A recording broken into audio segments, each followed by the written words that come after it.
Hello and welcome to episode 50 of Rival Banter. I'm one of your hosts, Luke Croft. Joining me, as always, my esteemed co-host and the beautiful shillelagh himself, ladies and gentlemen, Doug Martin. Oh, the shillelagh. Oh, the shillelagh. Happy St. Patrick's Day, my friend. Yeah, I almost totally forgot that it was today. Did you wear green to Nobody school? touched me. I had like one of those bastard colors between blue and green. So I got away with it. Okay. It was close. Was it this Dune jersey that you wore? No, it's not the Dune jersey. It was a nice like a polo from Sam's Club. Very nice. Mhm. How's your week been going so far? Thus far? Oh, it's been pretty good. We got a surprise vacation day here in southwestern Virginia. We had some weird tornado-y weather that we don't typically get, like maybe like once a year, kind of like this, but it's rare that they cancel school for it. So I was home. We had like barely any weather, like at least in my part of the area. Some other places, I think we had like one tornado kind of briefly touch down. And which called for like a warning or whatever it is. I always forget the difference between watch and warning. I think I've got it down now. Yeah, warning is like it's 20 imminent. some years. Yeah. Yeah. So yeah, that was nice. I just kind of got to try to catch up on some gaming time a little bit. Got a little reading done, got a little, watching done. I'm like halfway through the new live action season of One Piece, and so that's been a lot of fun. I love that show. We could talk for a while at some point. Did you watch it? No, I don't. I'm not an anime guy. I think my wife watched it, but yeah, I have not. I I don't know. I mean, this is probably blasphemous to say. I'm only like 300 episodes in. Only 300. See, episodes that's why I have such a hard time with anime, because it's like, man, this shit gets real good on episode 187. So no, I'm not one of those people necessarily, but the Netflix show does a really great job of it like super condenses these huge arcs. Like I forget, I saw like some statistics somewhere that said like how they fit, like I'm making up a number right now, but it was like 100 or so episodes into like 8 episodes of the live action series, and it worked. Yeah. And I think it's got this really unique, really cool vibe. It's pretty fun. I've been having a good time watching season 2. It's funny. My wife is a big Dragon Ball fan, and she's been watching Dragon Ball Kai. Is that Dragon Ball Z Kai? Is that what it's called? Yeah, it was kind of like they not redid it, but they kind of like tweaked it, or removed some stuff. They I think they made it more like kid friendly, kind of. I Even don't though it's know, already man. pretty kid friendly. Like the language and stuff that they use in it, I was like, I thought this was like a kid show, but they're calling everyone bastards and telling people to go to hell. And I forget what I was like, I had already watched all of them, or at least like what they aired on Toonami originally before they did Kai. I forget what the redo for that was, but yeah, cool. yeah, but anyway, we've been watching. I think you're right. I think you're right though, because I think I tried to turn Connor on to Dragon Ball one time in like or Dragon Ball Z, and I think we put Kai on in the very first episode. It was like Master Roshi like having an argument about his nudie magazines or something like that. Yeah, I don't know, man. Like, I've never been an anime guy. I knew, obviously growing up, I knew people who were really into like Dragon Ball. So I was watching it with her, and I was like, this fight's been going on for like 60 episodes. This is insane. Like, she'll like be watching a whole day without me, and I'll come back and it'll be like the same fight going on. And it's all just like, we're waiting on Goku to regenerate, So yeah. I think anime has kind of gotten better about that in general over the past 30, 40 years. But yeah, I think that they've started to kind of super condense some of that stuff to make it a lot more palatable. I think there's an artistry to dragging out a fight that long, like for sure. But, yeah, definitely. A lot of it is just kind of like filler, those shows especially kind of have like huge filler arcs between major fights or whatever, because they would have to like keep up with or like not get ahead of the manga, kind of like Game of Thrones style, to where they didn't want to come up with that problem or go up against that problem. Yeah, that makes sense. And I was kind of surprised because while it didn't like hook me to the point where I was like, damn, I gotta like keep going in this, I was never like bored with it. So even there's an artistry to not only being able to extend those fights out like that, but to be able to do it in a way that's engaging and you don't get bored with it. I think it's pretty impressive too. But also, if you haven't noticed, I'm rocking no beard, well, sort of a beard but a mustache. Tried to trim my beard up this weekend, Seth, and I don't know what your experience is like trying to trim up your own facial hair, but when mine gets bushy and long, I'm always like, all right, I watched the tutorial, I'm gonna do this shit. So I start trimming it up, got up to the sides, went too far down, was like, all right, well, I'm lopping it all off, and then just decided I'm gonna keep the mustache.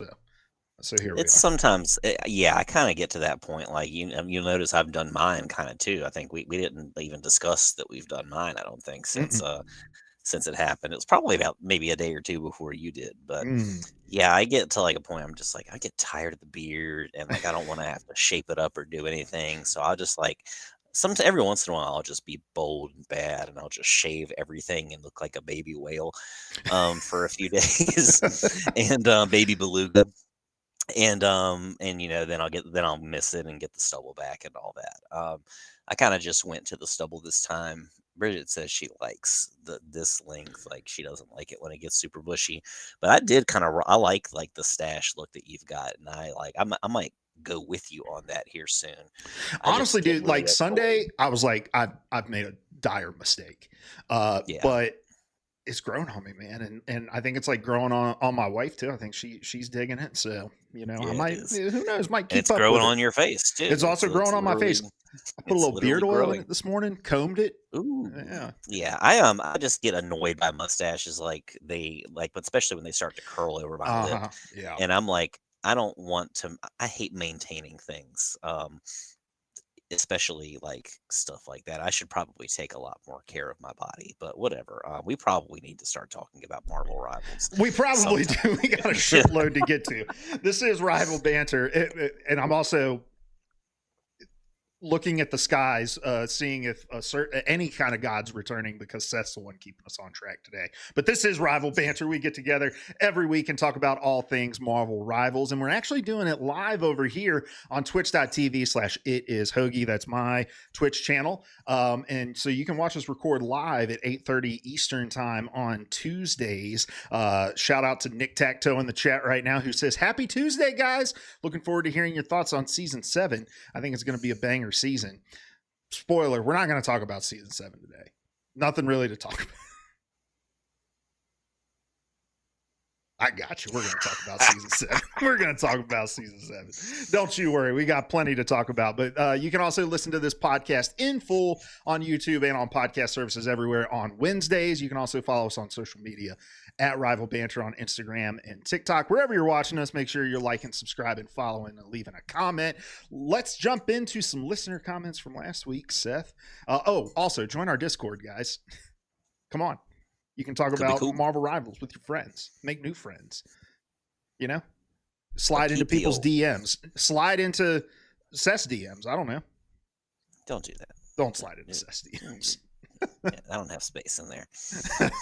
All right, let's jump into some listener comments. We have the first one here from Landon over on Spotify. It says, hey, guys. First, I just wanted to say thank you for all you guys do. I love the show. And second, I know this isn't really related because we all hate gambling, but I decided to spend a bit on the Gambit and Rogue Wedding event, and I got it second try, so only 400 units, which is super hype. Well, pin a rose on your fucking nose, Landon. Didn't have to spend 3,000 units, but guess what? They got the $60 worth of currency out of me and Seth. I was not expecting you to go in that hot.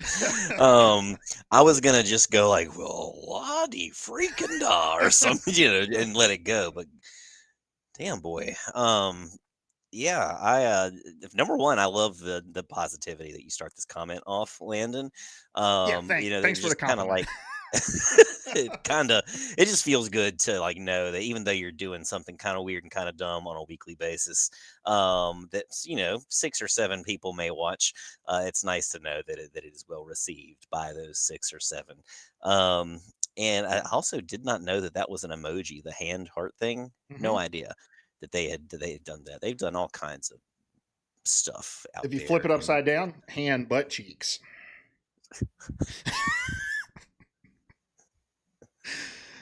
yeah. I'm getting Seth left and right tonight. Yeah. Go Yeah, ahead, yeah, I sorry. appreciate it, Landon. Thank you so much. No, that's all I got. That's all I got. Yeah, thank you, Landon, and congrats. Spending 400 units and getting that whole package, that's a deal. That's a damn deal. I'd love to know what the drop rate is. I mean, I guess it's got to not be 1 in 6. There's no way it's a 1 in 6 chance every time, or however many things there are. Like, I'd love to know what the drop rate actually is for getting it at the 400 units.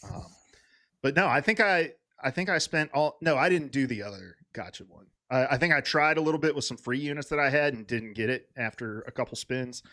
But no, I spent the full ass $30 on that Gambit in Rogue event. So then we have Eric Too Good over on Instagram who says 6 stones, 6 people on the other team. You have to kill each enemy on their team with abilities corresponding with certain stones, maybe.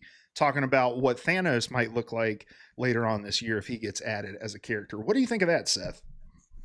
Oh, I think that's cool. It's definitely unique. I can't think of anything else like it.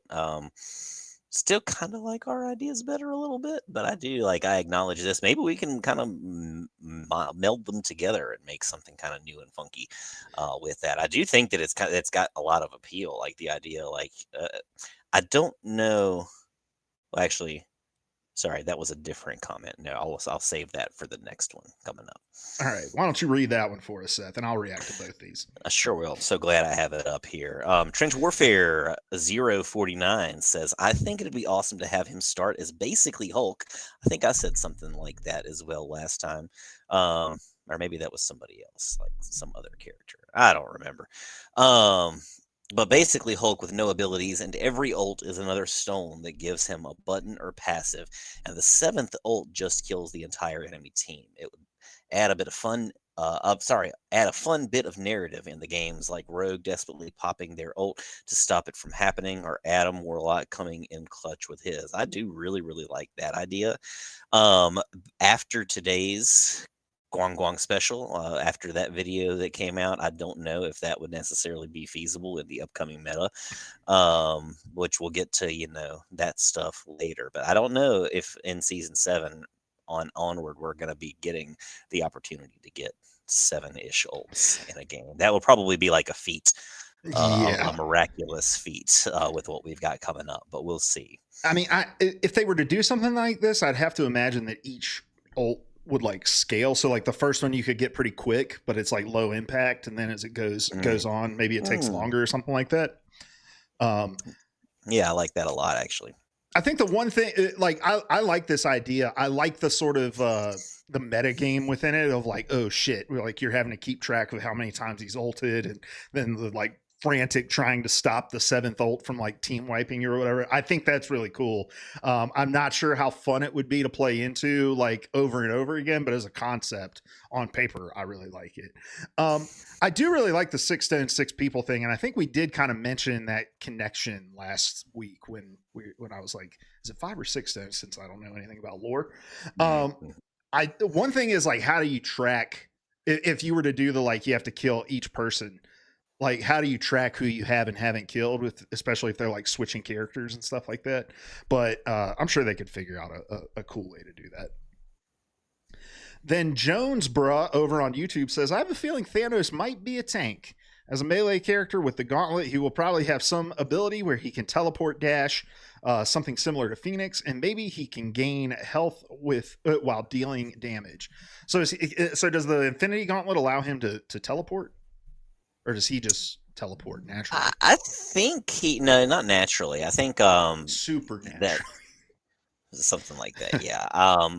Yeah, I think it's maybe tied to, I don't know if it's the reality stone or what. I forget what all the different names of the Marsol reality blah blah blah.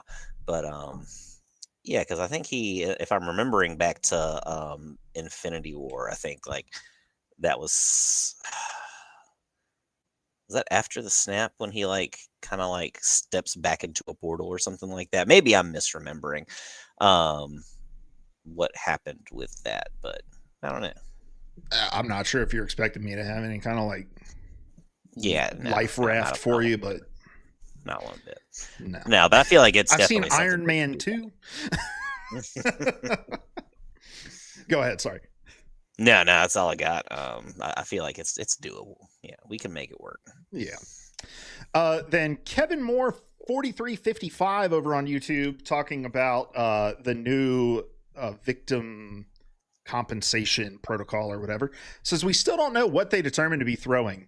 Seth, I put this in here because of this because of this this part of this. He said, I have reported a thrower every single game and haven't been rewarded any points yet. But there are games where I get a thrower and I just don't have the energy to play. So I'm afraid I'm about to get banned. So far, it seems good, but I haven't experienced it yet. Kevin, Dr. Moore, please have a seat and let me speak to you for a second. You reporting a thrower every single game is part of the problem.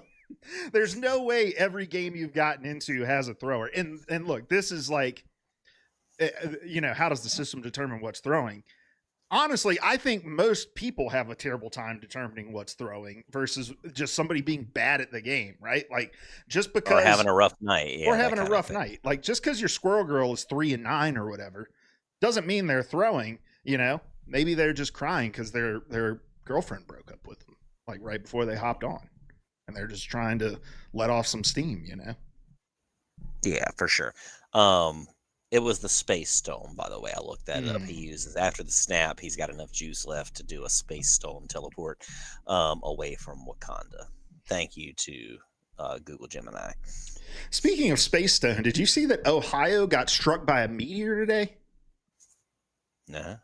Yeah, apparently. There's been like a meteor shower over Ohio, and one finally came through and like rattled a bunch of homes in Northeast Ohio. All right. Thanks for leaving your comments, guys. We certainly appreciate it. No game this week because we have a shitload to talk about. So let's just jump right into our weekend rivals. Seth, what'd you get up to in game this week? Not a whole lot. I'm hard stuck, I've decided, in Diamond 2. And, I just have no luck climbing through there. Part of it's me. I think that I'm just maybe not quite when I'm solo queuing, at least. Like it's just not there. I can't carry a whole team myself like some people can. A couple of my students at school, like they can just make it work no matter what the circumstances. And I'm just not there. Maybe I'm too old. Maybe my hands are too shaky and weak and stiffened from play. But yeah.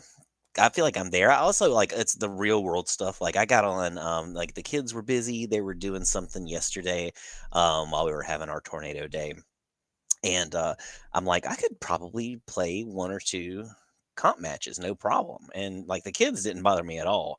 But like everything else started to want to happen. Like I'm maybe 3 minutes in. The team I was on had a terrible comp, so this is not why we lost. But 3 minutes in, an old man parks in front of my house and carries a chihuahua out with like with a huge like electric fence collar, like as big as the dog, and comes to the knock on the door. And Bridget's like, you're gonna answer that because I'm she doesn't answer the door for people, and so I have to go out there. I hand her the controller. She has no idea what she's doing. I have to talk to the old man. The dog was lost. He's trying to figure out where it is. I've never seen this dog before. Hold on. And I thought you said he got out of the car with the chihuahua. Yeah. But he lost the dog? No, someone else. The dog was like... Oh, I got... Okay. Yeah. Okay. He was trying to get the dog home, but he just had no idea where the dog's home is. So I was like, yeah, not from here. Yeah, no. Maybe try this house. Like, we got new neighbors down the block a couple of weeks ago. Maybe it's their dog. I've never seen it before. I got to go. Meanwhile, Bridget was like, are you proud of me? I didn't die. And I was like, yeah, well, you kind of just like were in Spawn, not quite Spawn. Like she was like actively trying not to die, and in doing so, she had like gone away from everyone in the whole match. So I probably got reported for throwing. I was gone for like 2 minutes or something. Like it was pretty quick. But dude, if you were in there with Dr. Moore, account's probably nuked at this point. Sorry, doctor. I apologize. Oh, that's wild. Okay. Yeah. I don't know, man. I've played I've logged on and played a couple games every single day. I told you this yesterday. I meant to take a screenshot of this and send it to you, but I have lost 10 games in a row between competitive and quick play. And it's just been a bevy of different reasons. I don't think I've been particularly playing like poorly or anything like that, but yeah, I can't quite put my finger on what's been going wrong. Maybe my head's just not in the game right now. I'm just so excited for season 7, and even more so now that this is really. I know I said it last week, but it just feels like the waiting room. Like I'm in that season 7 waiting room, and I don't have any like goals right now in the game because I'm kind of just in plat 1, and yeah. So I am definitely down to play a lot this weekend for a multitude of reasons that we'll get into later in the episode. Well, I will be gone most of the weekend, so I'm going to be gone this weekend, and I can't play with you because I have other obligations. I'm going in on everyone tonight, Seth. I'm sorry. We're going to be in Charlotte again for another soccer match. That's right. I will not be able to attend because I actually probably won't be around on Saturday. Anyway, we'll have a lot more to talk about with our weekend rivals next week because I do want to get on and play this new update. So, all right, Seth, let's jump into the news. We really only have 2 items of news outside of the season 7 stuff. And so the first one is we have this new Ultron Odin Force skin. Talk to me about this, Seth.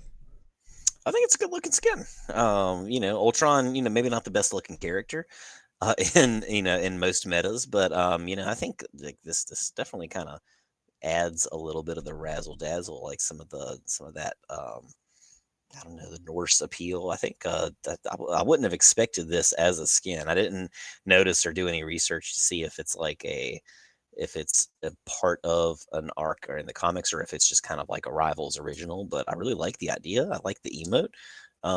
This is like I think the only Ultron skin I've seen that is like made me kind of want a skin for Ultron.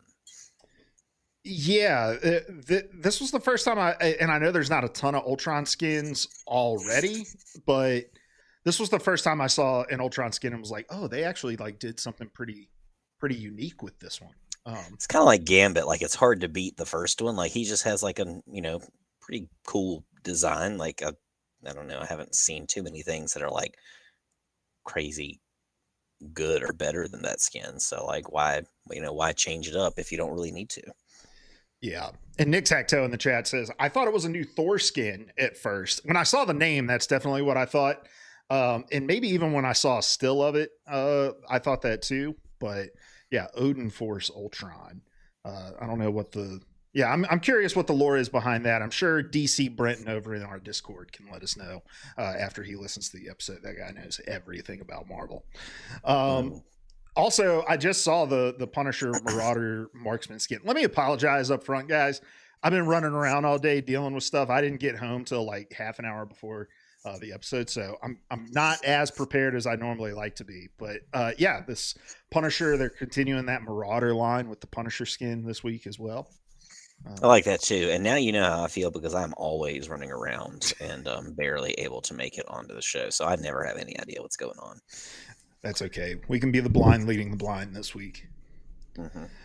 And then there's a White Fox skin, but we'll talk about that later because we'll talk about White Fox here in a bit. The other story that I have on here is that Aaron Keller did a panel during GDC on Friday. Aaron Keller being the director of Overwatch 2. And he dropped some interesting quotes about Marvel Rivals in here. This is from Tyler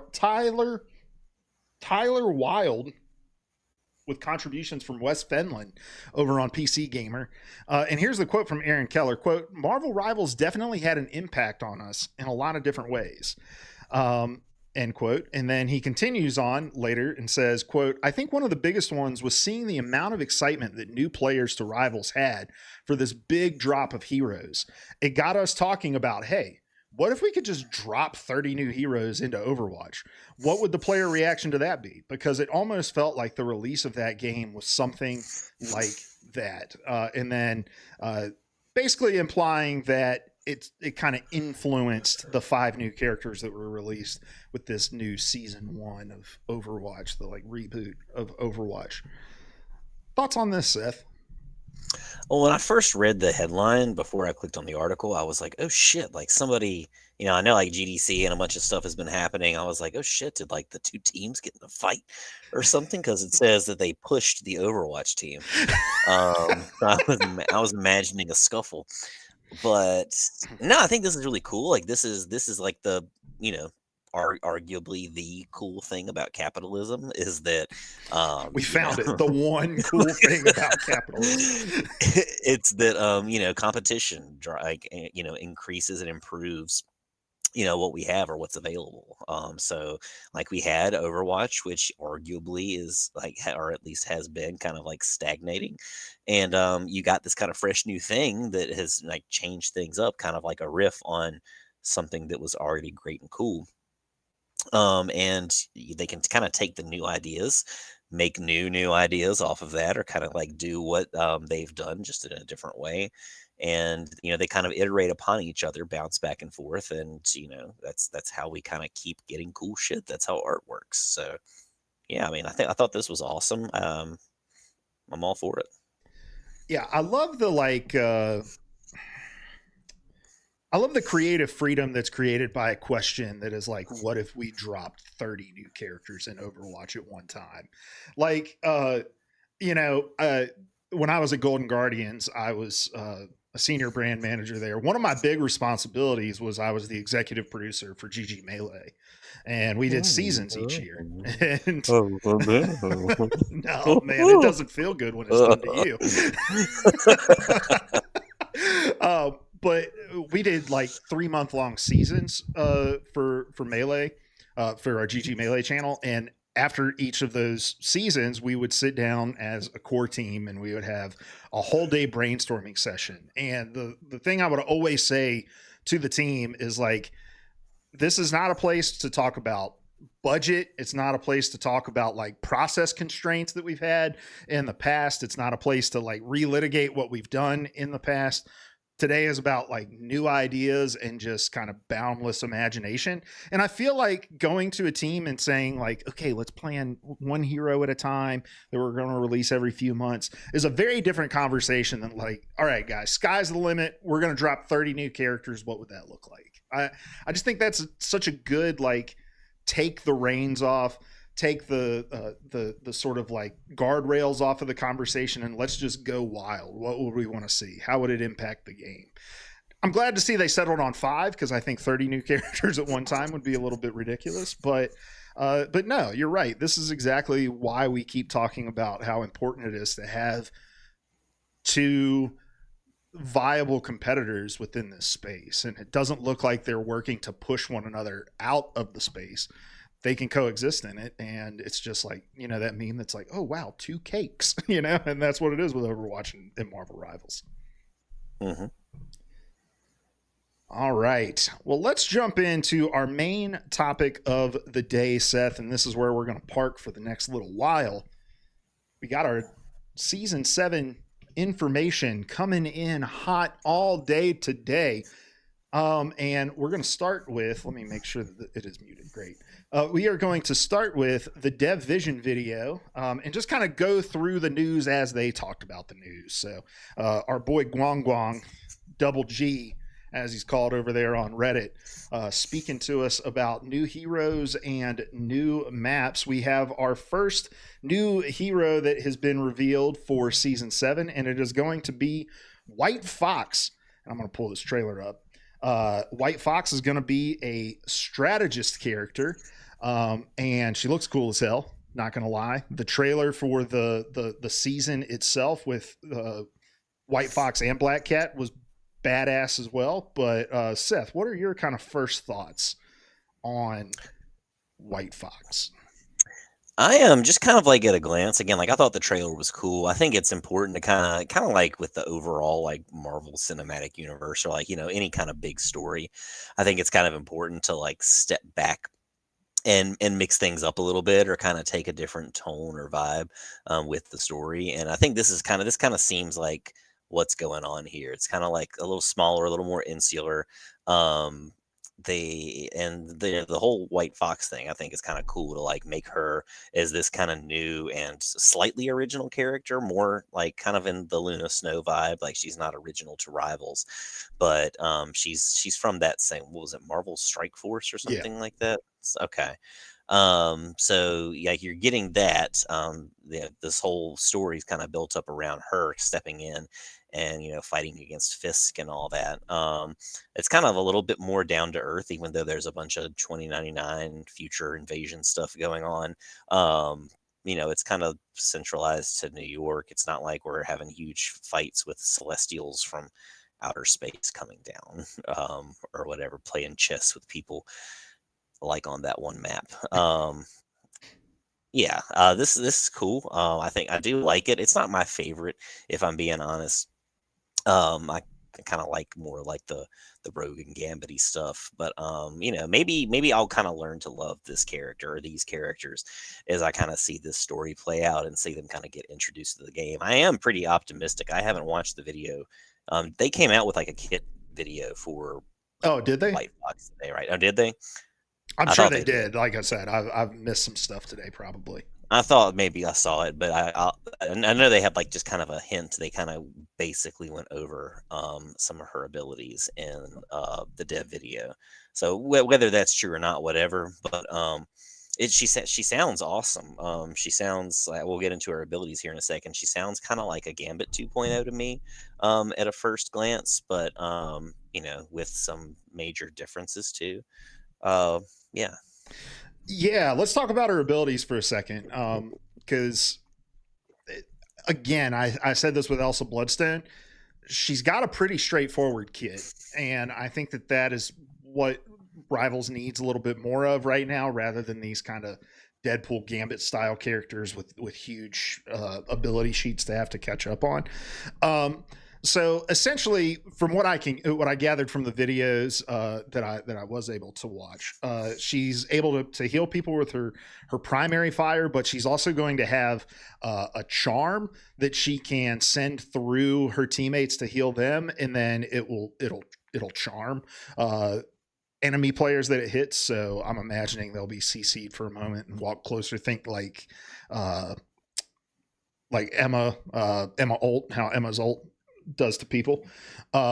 She can teleport to her allies to protect them. She's got a lot of like anti-dive abilities where she can use her claws to like push divers off of the back line and get them out of the way, and that's really cool.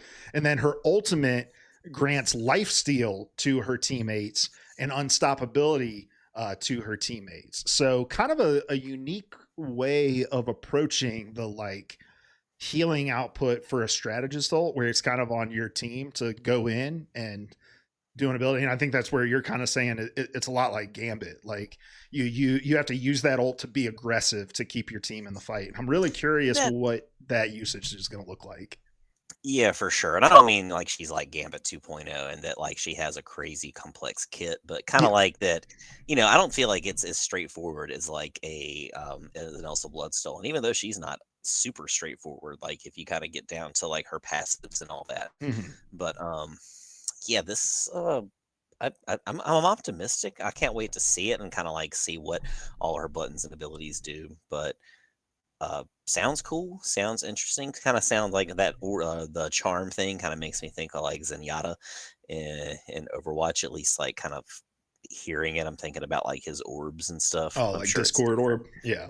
Yeah, I'm sure it's different, but still, it's kind of where my mind goes. So I think it's cool. Sounds different than anything else, any other strategies than we have so far, and I think that's kind of what we need is to make sure that every character is diverse and feels different to play and can do different kinds of things in interesting ways. Yeah, I didn't think I was going to get like hyped about this new character. I thought I'd see the kit and think that's pretty cool, like, but number one, this is the role that I play the most, which is strategist. So that's fun. She kind of has that cloak and dagger vibe where it seems like it's kind of forgiving on the aim perspective. So I like that. And I also like playing characters that have abilities that empower your team in ways other than just like full healing output, right? So the fact that she's got a kit that helps teammates out, I think is really cool. So I was very surprised watching the trailer to be like, damn, I'm really excited for Friday now. I can't wait to try this character out. Yeah, I think it'll be cool. It'll be cooler than I kind of like expected it to be, for sure. I'm still not sure that I'm like really on the hype train, but again, I'm optimistic. I think it'll be more fun than I anticipated it to be. Did you watch the story trailer that they put out before the dev vision? Yes. Yeah, with the one with Black Cat in there Yeah. Yeah. and her big giant boobies.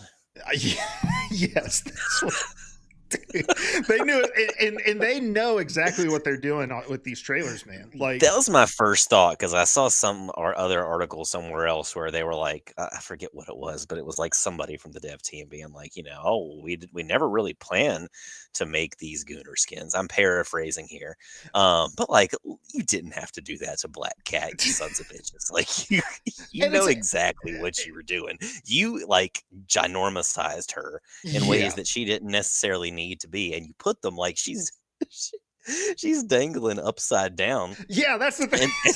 And gravity's just like taking over and pulling them down to the ground, and like you're playing our game. You're playing fast and loose with that T rating, okay? We need to go back to IARC and get them to maybe re-examine what we're doing with this game, guys. This isn't one of those submit it once and you just have that rating for the rest of your life kind of thing. Look, I'm here for it. I love the character designs. I think it's great. But what really great, honestly. So we got we have the strategist White Fox. What role do you think Black Cat's going to be after seeing the trailer? Like naturally, she seems like she would be a good DPS fit, but I mean, she kind of the way that they've enhanced her, I think that she could be. Them bad boys alone can take 400 damage. I think she could be. She could follow. She could be surprising and be a tank for sure. I'd have to go back and kind of watch like what she's doing, how she's acting in the moment. But I think she could be kind of like a live, super mobile tank. And that would be pretty cool to see. Again, I don't really want another DPS right now, just like most of the world, but it is what it is. Yeah. I don't know, man. Like, it's so hard to guess with netties because they're just willing to put anyone anywhere, right, and make it fun. So I do think she's going to be a Vanguard. And I do think she could have some like cool, sneaky flanking abilities for a Vanguard that might be kind of interesting. Sort of like Angela, like an ability to get into the back line, but not totally like a leaping dive character like Hulk or Venom. Yeah, maybe like one leap, and then she's got like a grappling hook or Gatling gun, something like, or grappling hook to kind of like get out quickly. Yeah, that kind of stuff I think like makes a lot of sense. We're also getting a new map on April 2nd, a convergence map called Lower Manhattan. We have not seen anything else about this map that I know of, but I'm excited for another regular rotation map coming. Very interested in what the Lower Manhattan. I mean, we've got a lot of New York already, which I guess is just superheroes, right? In the city of New York. But what do you think about this, Seth? Yeah, I mean, it's awesome. I hope that it stands out in some way. Like, Midtown's like a pretty traditional, just New York-y map. But what is it? Central Park kind of has that whole other Dracula spin to it. So I think that in order to kind of keep doing the New York thing, I think they've got to mix it up. So I imagine this is probably going to have like some of the like lockdown elements that like go with the narrative. Maybe a lot of stuff's going to be blocked off or kind of like changed in some way. There's probably going to be some kind of, I'm imagining if the arc is that the 2099 timeline is kind of like superseding and coming down and invading our timeline. I imagine that it's going to have some of those Central Parky elements to where some things are kind of like being converted to futuristic, or there's kind of like a meld of the two things going on. And so you're kind of navigating in and out of those two different different layouts, but no idea. That just kind of what makes sense at a first look. I think something might be broken in my brain because I watched that season 7 like trailer, like the story trailer that they put out, and I remember sitting and looking and saying, I'm going to absorb what's going on narratively here. And I just black out every time I try. Like, it's this way when I'm playing Arc Raiders. I can't tell you a fucking thing that's going on in the story in that game either. This has a much more fleshed out narrative here in Marvel Rivals than that game does. But still, like, I want to care about the story, but I just glaze over every time they start talking about it. Like, why did Mayor Fisk have Black Cat trying to steal something? What was the deal there? That part I couldn't tell you too much. I think they kind of said it was like a mysterious. They didn't really explain it 100% yet, but it was like some kind of totem or something that would relieve them of the 2099ification of stuff. Something like that. You know, that part, yeah, sure. But I kind of got the overall idea, like, this is happening. All right, let's do a quick hit on some of these other announcements that they made in the video. They're adding an album system, so you're going to be able to save your photo mode shots directly to albums and sort those out however you want. I've never once used photo mode in this game. I don't know if you have, Seth. Or have you ever been a photo mode guy in anything? No, I've like tried it. Like, I don't know, like some of the Pokemon games, like the past couple of generations, they've added that, like, to where you can turn your Rotom Dex or whatever, your phone Pokedex, you can turn around and take selfies with your Pokemon. I've done a couple of those things. I just don't have like the patience. Like, I want to play the game. I'm a very patient person in general, but like when it comes to my like game time, I'm trying to like maximize it as much as I can. So I'm like doing well just to be able to play the game and sit down for like an hour at a time. So but I'm doing that. I'm not like taking digital selfies. If you find my Facebook or my social media, it's been like years since I've taken a picture in real life and put it on there. I'm sure as shit not going to be doing it in a video game where I'm like there to play the game.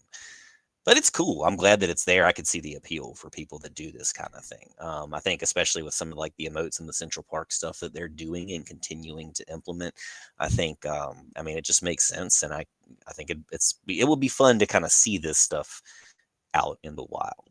Mm-hmm.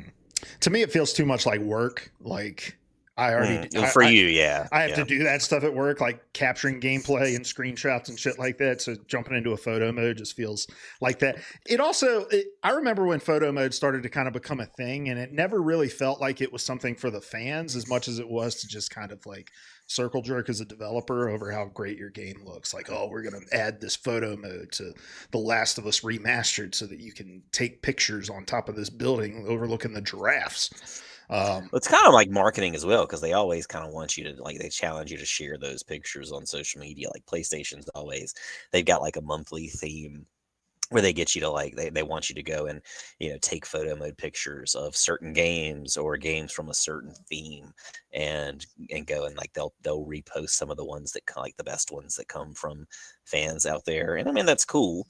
It's also like, again, I don't want to do that. I just want to play. Mm-hmm. How are the players? But for those of you that do like that stuff, that's cool little addition having the album system in there. Then we've got a free Deadpool and Jeff duo emote coming to the game where Deadpool rides Jeff. I'm all for these, especially it's free, because the Emma Jeff one was not free, was it? No, that was not. And the Gambit, and I always forget that I have it. Right. Now I think this is cool. Now they mentioned something about how like the other heroes are going to be jealous or something. I'm not sure if that meant that like this is just Deadpool and Jeff, or if like since it's a free emote, kind of like the stool and whatever else. I'm wondering if like anybody can do it, but I don't really know. I'm not totally clear on that. Yeah, you're also going to be able to use it in Times Square and get like a unit reward or something like that. So that's pretty cool too. I mean, sure, it's sure they really want people to go to Times Square. Um, so yeah, we got new accessories coming for White Fox, Iron Fist, Hawkeye, Mr. Fantastic, Ultron, Adam Warlock, Penny Parker, Hulk, Venom, and Elsa. What 2 characters from that list will you be picking up? I'll be getting Hulk for sure. I lost the list. Oh, Mr. Fantastic as well. I think those are the 2. If I had to pick just 2, it would be those. I'll probably get White Fox, and I don't really play any of these characters. Either maybe Penny. I don't know. But definitely White Fox, because I think I'm really going to enjoy playing as White Fox. All right, Seth. You ready to get into the meat of this conversation? Because we got some balance changes to talk about, and we got a lot of stuff to talk about in Zeong's portion. First of all, let me say, great to see the Z-Man back in action on these videos. He was not in the season 6 or 6.5 Dev Vision videos. I thought he had been banished to some basement somewhere to fix the balance of the game, but good to see him again.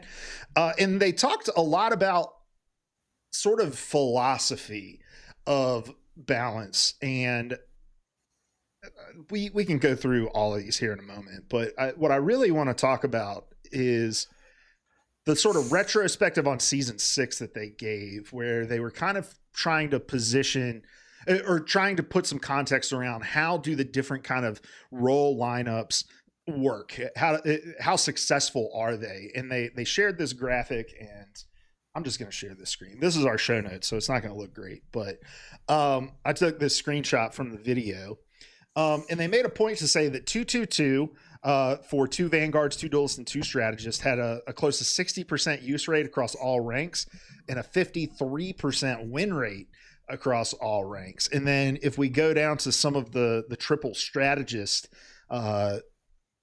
comps here, they have the 2 Duelist, 3 Strategists that was used 9.5% of the time with a 45% win rate, and then the 2 Vanguard, 3 Strategists that was used about 9% of the time with a 46% win rate.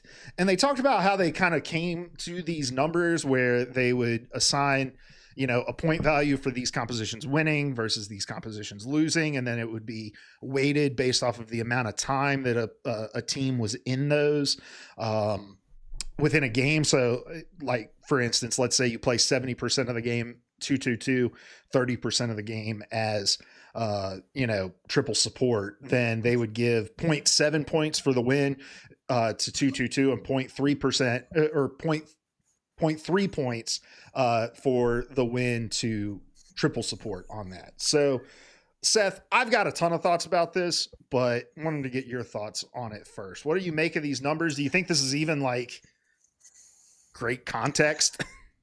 I don't know. I mean, I think, like, again, I've never been like as anti triple support as you, although I do definitely get a lot of the kind of the complaints and problems with it. I kind of like applaud him for kind of coming at it from this angle. Like, I think they tried to very clearly say, like, we're not against or for triple support. We're kind of for the freedom. But here, I appreciated them being like, here are the numbers. And, like, in their very deadpan way, like, let's just kind of let them speak for themselves.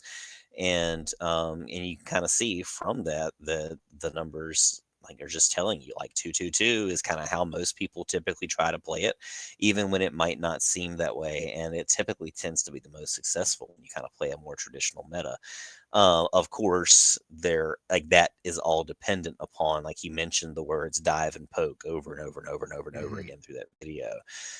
So it kind of depends on how well you're doing that, like how your DPS is targeting strategists and all of that, and especially when you go up against a triple support comp. So I think I think they did a great job. Me personally, not as a data analyst, I think that they did a pretty good job of, like, anticipating some of the complaints and problems with looking at the data and saying, like, well, we tried to account for this and we tried to account for that in coming up with these calculations. I'm interested to kind of hear, as more of a math and numbers person, what you kind of have to say about this aspect of the dev talk. Yeah, I'm not a data analyst either, and I'm not a statistician, but I do like digging into numbers and kind of seeing. And I think that from a high level, if we're going to get corporate about it, from a high level, these numbers are fine. And I get from like a PR perspective, what they're trying to do is like give a hook to hang the hat of the discussion on, to be able to say, well, triple support isn't busted. And so I get it. That's fair, right? And I think if these numbers were to come back and triple support was like swapped with 222 in terms of win rate, it'd maybe be a different conversation for the dev team. However, I don't think that this provides us with a very nuanced or maybe even useful picture of how triple support success is impacting the game, because I think there's a lot of circumstances here that aren't accounted for. The first being the weighting system, I think kind of misses what triple support can do in a lot of games. So think about this, Seth. Like, let's say we're on Kunlun in a competitive match, and we're playing 2-2-2. We're going up against a team that loses the first team fight. 2-2-2 goes triple support, and so they're going to play, and they're going to stay triple support the whole game. 90% of the game they play is triple support. We play our entire defense as 2-2-2, but playing against the triple support, they grind it out. They only reach halfway through point B, but they take the full clock to take point A and to get to point B, right? So they took a long time in triple support on there. Then our team switches to triple support to mirror them on attack, and we roll them, right? We win the first two fights, and we just get to the second point with like 2 minutes of playtime under our belt. Well, weighting that is going to look wrong, right? Because it's going to look like, for the most part, we were playing 2-2-2. And so 2-2-2 is going to get more credit for that win than triple support. Whereas the triple support was able to accelerate us to a win faster than we probably would have gotten it grinding out as 2-2-2. So I think the weighting system is probably like too skewed and misses kind of what some of the frustrations around triple support are, which is that it's just a huge tempo play on offense, and it's a real like grinded out play on defense. Does that make sense? Yeah. No, I think that totally makes sense. Again, that's why I am not a mathematician. The other thing, looking at the bigger picture behind the numbers. Yeah. The other thing I would have loved to see is for them to just kind of remove that variable altogether and only show us the win rates in matchups that were full on one versus another. And I don't know what that sample size looks like, but I'd be much more interested in, is triple support more successful against 2-2-2 than it is against other comps? And this doesn't really paint that picture, right? We don't know what these three strategist comps are running up against and how people are trying to counter them. So you can kind of remove that weighted variable that we're talking about by maybe like simplifying the data set in that way. But again, I don't know what the sample size for something like that is. And I had some more thoughts on this, but they did the like celestial and above breakdown. I think I would love to see this broken down across all ranks, because I have a feeling triple support is a lot more effective in like some of the metal ranks, like just because it takes a lot more coordination to kind of compete against it, and that coordination just doesn't exist in like bronze, silver, gold. It barely exists in like platinum, diamond. So I'd love to see a bigger breakdown. And then my final point, Seth, you remember goats in Overwatch? We all remember goats in Overwatch. Goats was a very specific composition, right? It was Zarya, Reinhardt, Diva, and then it was like Lucio, Moira, Zen, and Brig, right? Very specific. I don't think triple support is as specific in Rivals, but not all triple supports are created equally, right? Like, it's a very different composition to run like Invis, Luna, Cloak and Dagger than it is to run something like Invis, Gambit, Adam Warlock or something like that, right? Like where you get more utility out of it rather than just like raw healing output. So I'd love to see some sort of breakdown of like the most common or most effective triple strategist compositions kind of pulled out from this? What's the win rate of those more like the actual triple strategists that are being run versus just, hey, as long as we got 3 tanks, 3 supports, we're playing goats, you know? Just because we have 3 strategists, we're playing triple strategists. It's not necessarily how it works. So there's more data that I'd like to see, but I get what their objective was with this, which was to just like give something that we can point to say it's not busted. Staying on the triple support stuff, the triple support subject there, Seth. They announced that the biggest change coming in season 7 was a change to some of the changes that they made to characters and ult charges in season 5. So to break down to put what they said in fewer words, it's basically a 20% baseline reduction of ult charge across the board. And they're getting that in different ways. For vanguards and duelists, the charge that they get from the damage that they do is reduced, but the passive charge that they get is increased. So player like dive characters that aren't in combat constantly are still able to charge their ults. And then for strategists, damage and healing to ult charge has been reduced, but then passive energy has been reduced even more. And all of it kind of nets out to 20% baseline reduction. And I think that's interesting because it shows what they think makes triple support so tough to play against. And Xeon kept saying it's the like constant ult rotations that you have with your strategist that you just can't break through. Do you think that he kind of nailed it in terms of what makes triple support frustrating, or do you think that it's something different? No, I mean, I didn't go away from the video angry or anything like that. I think that there's kind of a funny way of looking at it where they kind of like, without saying it, they're kind of saying like, you kind of just have to get good against like, and kind of go against the meta that way. But I don't know. Overall, like I appreciated it. Again, I think kind of like the deadpan nature of like the way that they kind of do these things. Kind of like, I don't know, it lent itself well to this conversation. Mm-hmm. Yeah, I think that he's got it right. Like it's a lot harder to have effective DPS ults when you only have 2 DPS running into 3 supports who can all counter your ult, right? Like, oh man, I just team wiped the team with my Star-Lord ult or whatever. Oh shit, there's Adam Warlock just rezzing everybody up again, you know?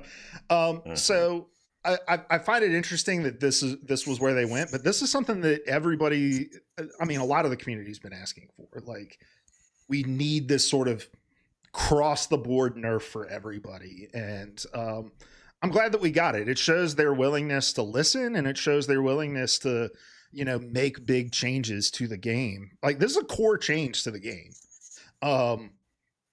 Ults in this game have been, there has been no neutral game. So I'm excited to see like how much more important the neutral game is going to become. I think in that, dive's going to become more effective. Flyers are going to become more effective. People are going to have to learn and adapt to playing against a lot of different compositions rather than just constantly playing into Phoenix, Bucky, Hawkeye, Hella, you know, like the poke stuff. So, and I think that they did this in an interesting way. The like passive ult charge increases for DPS, I think, make characters like Black Panther, Iron Fist, like people who spend time out of combat looking for angles, more viable. Then we got some rank adjustments coming as well. We'll get to the full patch notes here in just a second, but so in ranked, each team is now going to get 3 bans to coincide with the larger roster.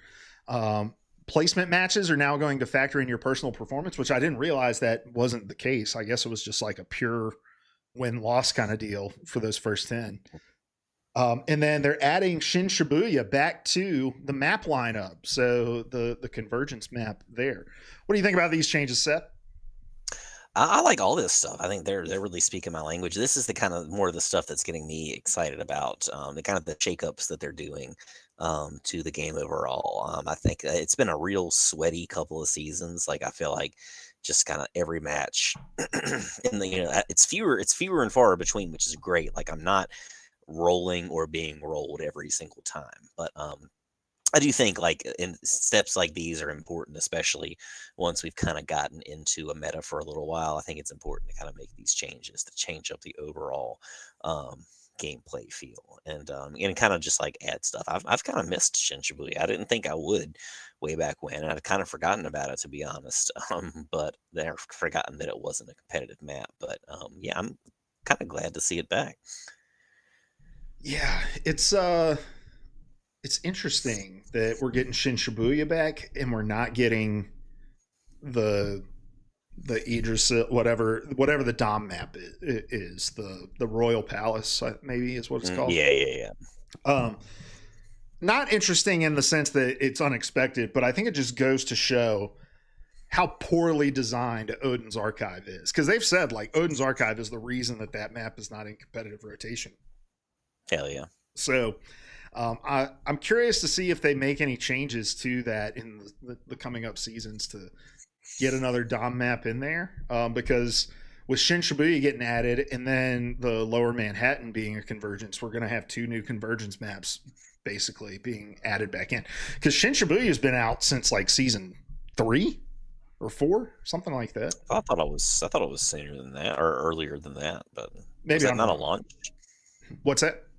Was no, I'm saying no. It was a launch map. I'm saying it was taken out of competitive. Oh, gotcha. Yeah. That makes sense. Correct me if I'm wrong though. I may be wrong there. So, but I love the 3 bans. Still nothing about duplicate bans, which I think I'd have been fine with them keeping 2 bans if they got rid of duplicate bans. But I think this is a fine solution as well, and it makes it so that you can spend that first ban maybe a little more creatively, try to target, so that you can kind of wait it out and see if some of the more overpowered characters are being banned by the opposite team, right? You don't have to just be like, we're banning Gambit first pick because you got 2 other chances to get him. Mm-hmm. All right, let's jump into these patch notes. First of all, let me just say, I don't think I've ever said this. I love these graphics that they put out for the patch notes. I think this is just like such an effective way of communicating what is normally just a giant ass list of stuff in a rundown posted up on a blog. But we already talked about the global ultimate changes. Any other thoughts on that, Seth?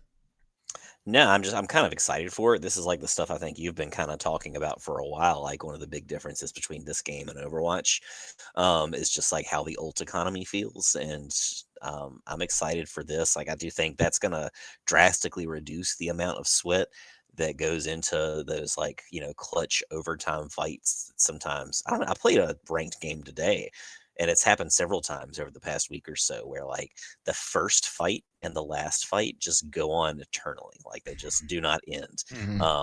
I'm playing for 10 minutes and nobody's captured the point yet on a Dom match. So like it's cool in a lot of ways. Like I've always kind of said, I appreciate when a game does that, but or like when you have that competitive feel and you're really working for it, but also like there's only so much time in the day. Like I would love to be able to play more than one competitive game in an afternoon.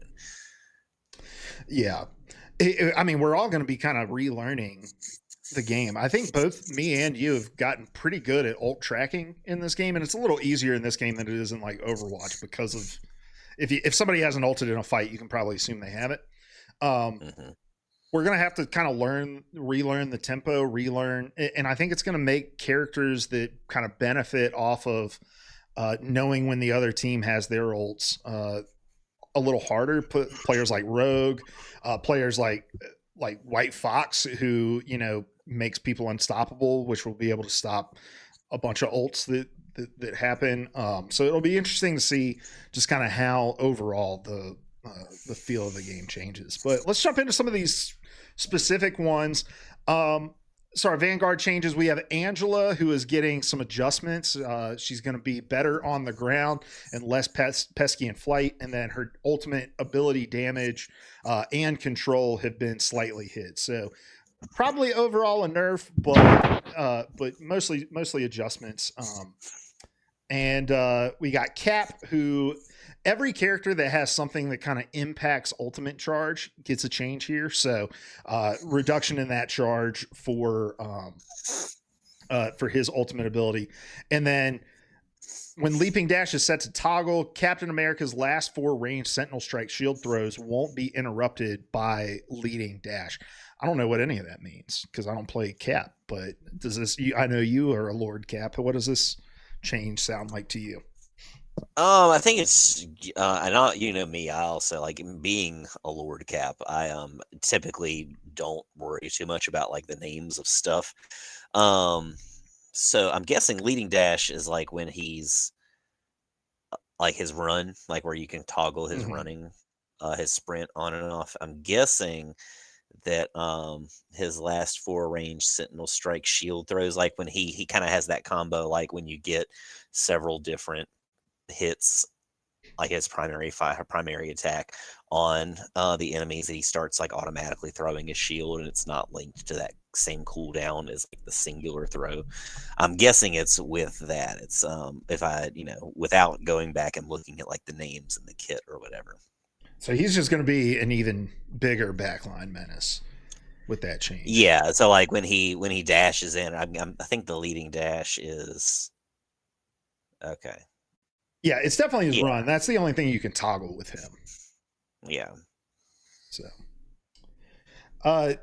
Deadpool's getting all of the Deadpools are getting changes to their ultimate ability cooldown to reflect the changes, the overall global changes, since his ult works differently. He's also getting a slight nerf to one of his abilities as well. Emma Frost is getting getting a nerf to her diamond form, where the damage reduction will go down, but her ultimate's getting stronger, which I think is a good thing. I think Emma's ult is really kind of hit or miss, so putting that in a place where it can be a more consistent tool, I think is a good thing for her. Hulk is again getting buffs. They're trying so hard to get Hulk into the meta, and it just has not been all that effective. I think as poke goes down in effectiveness, I think Hulk is just going to naturally increase because he's just a giant ass target to hit when you jump in the back line. But increased indestructible guard absorb damage to ultimate ability charge conversion rate from 100 to 130%, so he'll get his ult faster. And then Gamma Burst is going to gain 2 charges each with a 6-second cooldown. So sort of going that like cloak and dagger route where you put something that used to be, 2 different ability, not 2 different abilities, but where giving you more ability to stack those, and then reduce single hit damage from 75 to 65. So adjusting it based off that. Strange is getting a shield nerf, and Magneto is getting an increase to the cooldown of Metal Bulwark and a reduction for Iron Bulwark. And then an increased Meteor M projectile speed from 30 meters per second to 45 meters per second. And my cloak and dagger heart shatters because he's just going to be that much better at countering. What Vanguard changes here are you interested in? You know me as a mag guy. This kind of stuff sounds good to me. I like the idea of that ult getting a little bit stronger too, a little bit more usable. Not that it really was hurting all that much before, but yeah, I like the idea, especially because sometimes you feel a little helpless as mag, like in the thick of things. So I like the idea that they're kind of like increasing his survivability a little bit here, like in that big like lane rush, like when everybody's kind of clashing in a choke point or something like that.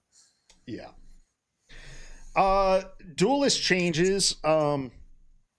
Let's see. BP is getting just a little adjustment to his movement abilities. Hawkeye is getting a slight reduction to his base health, which again, I think they're trying to sort of like bring dive in ways by not making the dive characters way stronger, but by making them more effective against some of the poke characters. And I think that's a really interesting change for Hawkeye there, a little more diveable. Blade is again, I mean, I feel like this is the second patch in a row that we've gotten just like a long ass description of what they're doing to Blade. But his close up combat's going to get boosted and his ranged attacks are going to get snappier. I'd love to see Blade more in the meta, and it just seems like they would love to see that too. They just don't know how. Yeah. Daredevil is getting some nerfs to his damage and tankiness to try to take him even further out of the meta there. And then we already talked about the Deadpool changes that are coming. Also, Bloodstone's going to take a heavier hit when she dies. She's going to lose more passive stacks when she dies. Human Torch is getting more uptime and more burn for his fire clusters, so trying to bring him in, and it teases more tweaks coming in season 7. Iron Man, his overclock is stabilized. Tony's staying power and ability field get a boost. So armor overdrive, each KO while armor overdrive is active, it extends its duration by 2 seconds. I think that's pretty cool. And then reduce armor overdrive startup from 1.8 to 1.3 seconds. I always felt like that animation was like really unforgiving when you enter his like overcharged state. Yeah. Magic is getting it's a sharper feel, fairer poke. Ileana's poke capacity has been slightly reduced, but enjoys smoother ability execution. So trying to make her, into the dive character she's supposed to be.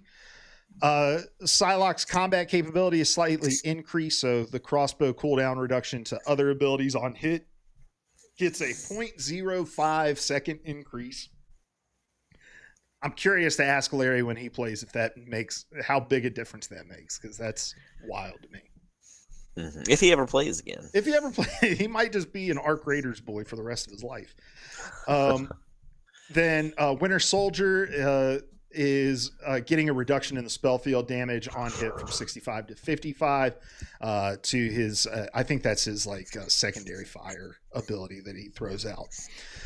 And then Scarlet Witch is getting some more consistent damage output in close range for chaos control, which is her left click is going to inflict greater damage on nearby enemies.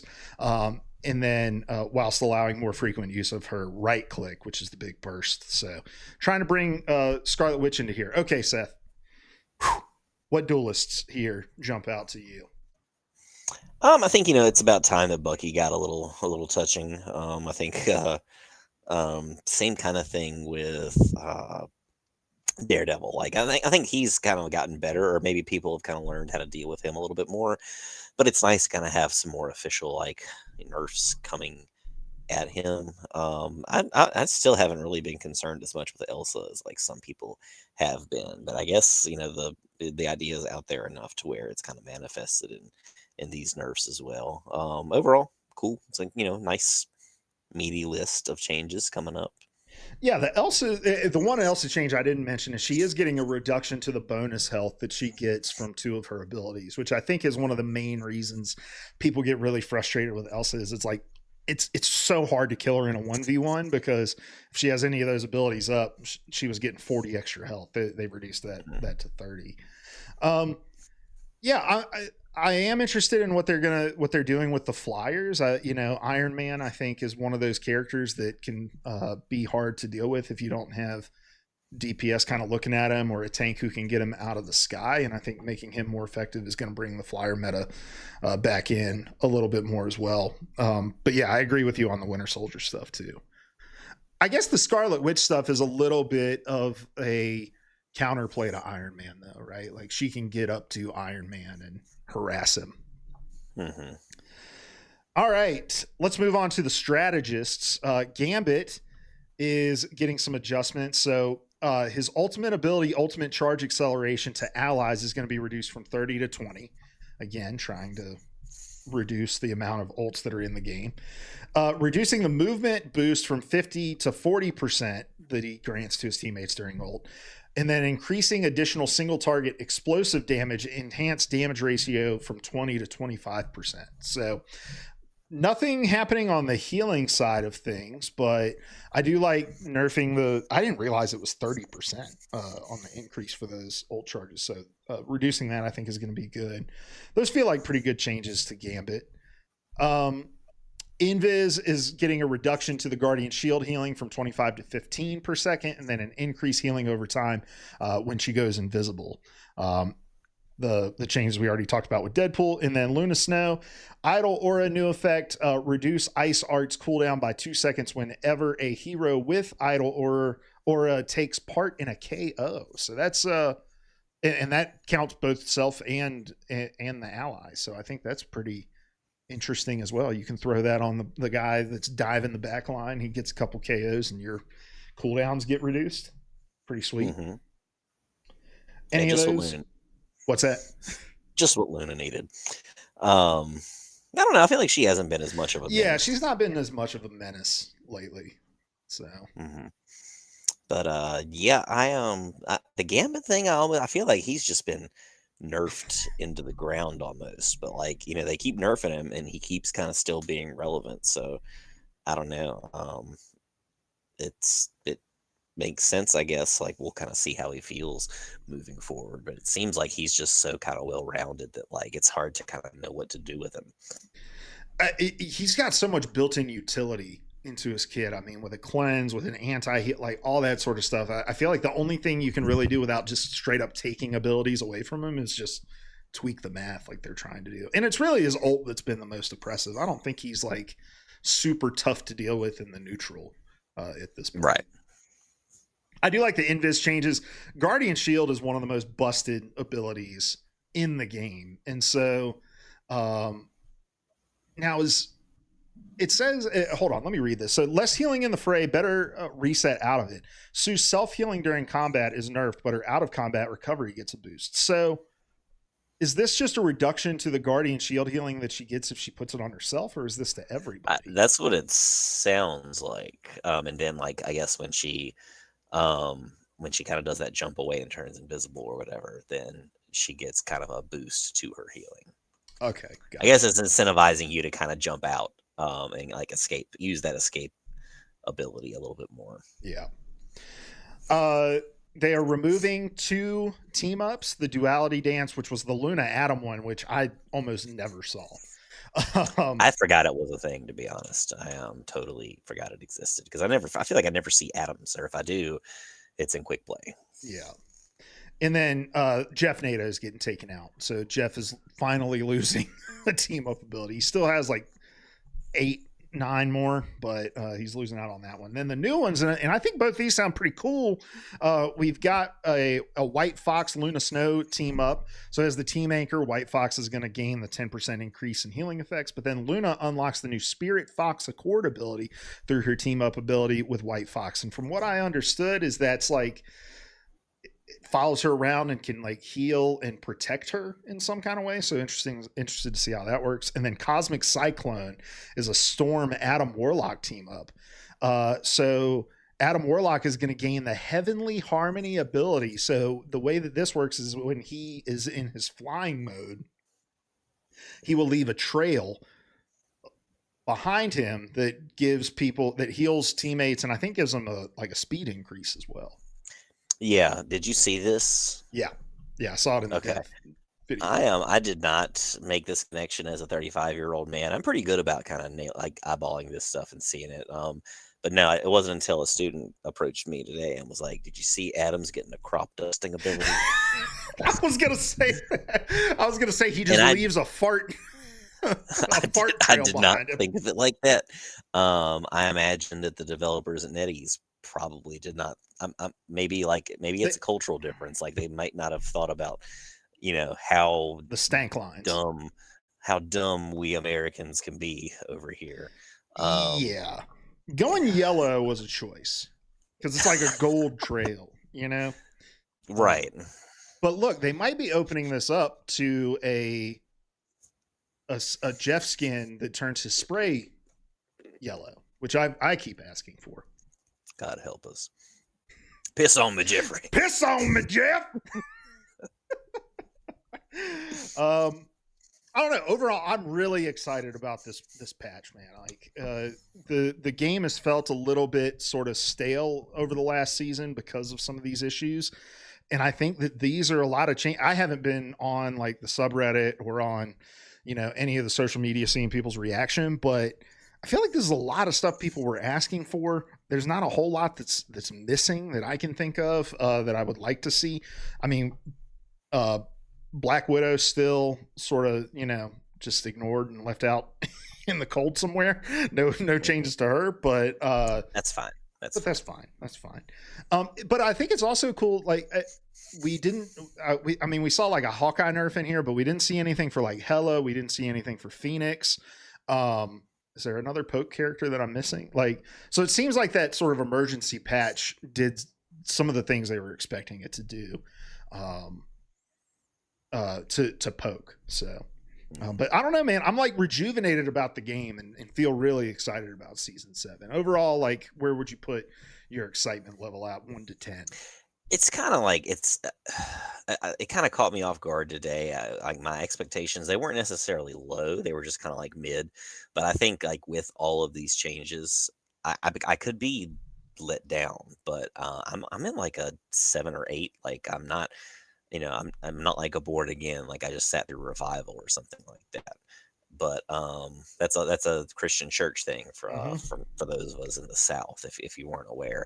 But yeah, I'm pretty excited. I'm cautiously optimistic, but I do feel like it's going to feel like a brand new game in a lot of ways, kind of moving forward, for better or for worse. I think for better once we kind of get the chance to wrap our minds around things. And they were very like, I think they tried to broadcast that a lot throughout the course of the video, where they were like, it's going to take some getting used to.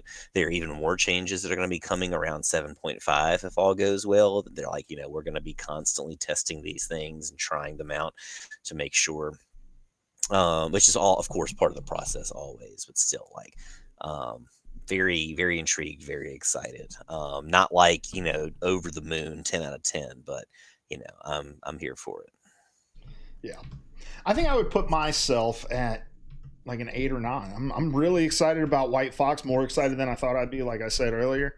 Also, if you don't mind jumping in the show notes again real quick for me, if you still got those up. But yeah, I'm excited about the ult changes. I love Overwatch because of the focus on the neutral, and I think making this game a little closer to that is a good thing. And then, so Seth, the final thing I wanted to get your reaction on before we wrap the show up. I saw this post on Reddit earlier today, and I thought it was one of the funniest Marvel Rival things I've ever seen.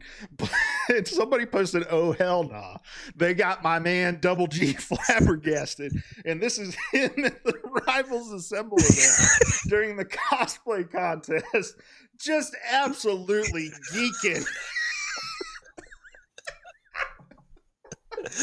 This is how you know when they have this when they have this discussion, like, when everybody's like, Marvel Rivals, you know what you're doing, and Marvel Rivals itself is like, we have no intention of doing it this way.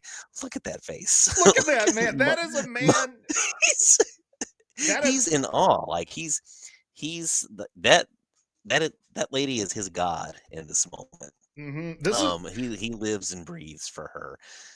This is a man that would dump $100 into a gacha system to get the Luna Snow summer skin. This is a man who knows what he wants, and he's gonna get. That face, man. I might make that my profile picture on Discord. I might take a screenshot of Guang Guang's face in this. Also, he's hunched over and everything. He is enthralled. He is just gawking. Oh. Also, Double G is such a good name for Guang Guang. I'm gonna start calling him Double G. Love that. Mm-hmm. All right, Seth. Let's get out of here. We're gonna be playing season 7 this week. That's gonna be our thing. So we're not going to get into that. We're already like an hour and a half into the show. So let's wrap this up, Seth, and let everybody else get excited about season 7 like we are. But we appreciate everybody tuning in. It's going to do it for us this week. Make sure you're following us, liking, commenting, subscribing, all those good things. Share these episodes with friends who play Marvel Rivals. If you do, just say, hey, there's these two guys. They're pretty funny, but way more attractive than they are funny. and you should listen to them talk about this game so that we can talk about what they talked about and just start a discussion group. You can also follow us on twitch.tv/itishoagie for right now. We're streaming every Tuesday at 8:30. I've also got some ideas for other Rivals content that I want to do on stream now that I've got my PC set up, so stay tuned for some more of that. And we'll also probably be evolving the live product as we go as well. So yeah. Make sure you join our Discord, all that sort of stuff. But we're going to get out of here. Let us know what you're most excited about when it comes to season 7. And until then, good luck in your games. Good luck on the climb. We love you. Goodbye. Goodbye.